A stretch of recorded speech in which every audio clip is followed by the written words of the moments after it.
Magandang buhay, Pilipinas. Ano nangyari? Bumalik tayo sa story. Hinuli nyo noon si Marcos. Dinala sa ibang bansa. Ngayon, hinuli nyo si Tatay Digong. Plano nyo dalhin sa ibang bansa. Ano yan? Markano?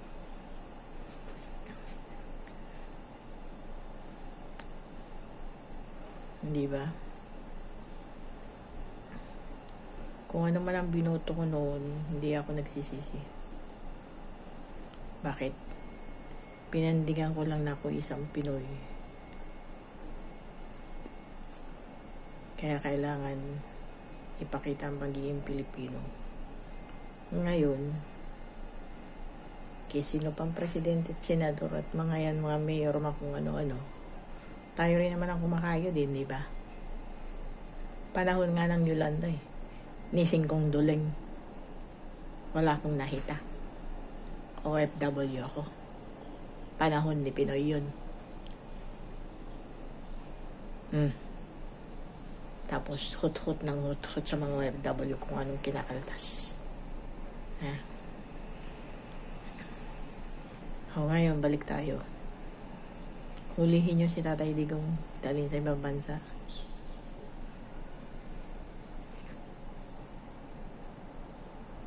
Alam nyo, parang panahon lang yan ni Jesus Si Jesus naging matapang, naging mapusok. Dahil sa katiwalian, mga nagtitinda sa kanyang panambahan, pinagtatalsik niya, pinagtatapon niya. Diba sayang din yun? Pagkain yun. Mga paninda yun. Pero ang ginawa niya, winasak niya. Parang si Tatay Digong, matapang, palamura, pero may puso yun. Hindi tatagal ng ganong kalaking ranggo niya sa kanyang pagiging mayor sa Davao kung hindi napakabuti niyang tao. Tandaan nyo, walang makapag-uhusga sa atin. Langit lang ang uhusga. Yung tulay, sinong sisisihin nyo? Bakit? Si Presidente ba noon? Ang gumawa nun? Ang mga tauhan, saan din nalang pera? Anong ginawa? Buhangin na lang ang ginawa. Kaya bumagsak ang tulay. Panahon nga ni Dugim Inihintay pa ni Rojas yung pirma niya para lang makadala ng mga ayuda doon sa Tacloban. Buti na lang may Tatay Digong na marunong manindigan. Tinulungan niya kami doon. Yun ang balita noon. Pero ako, nising kong duling, walang napala.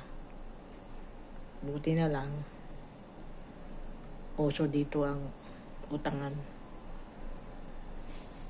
ng mga OFW. Kaya nakapagtiyaga ako na ibalik ko ang bahay noon. Ngayon, sa story ngayon, kakagulo. Dalhin nyo sa ibang bansa si Tatay Digong. Pagkatapos hulihin, abay, ano yan? Balik history ang panahon ng Marcos.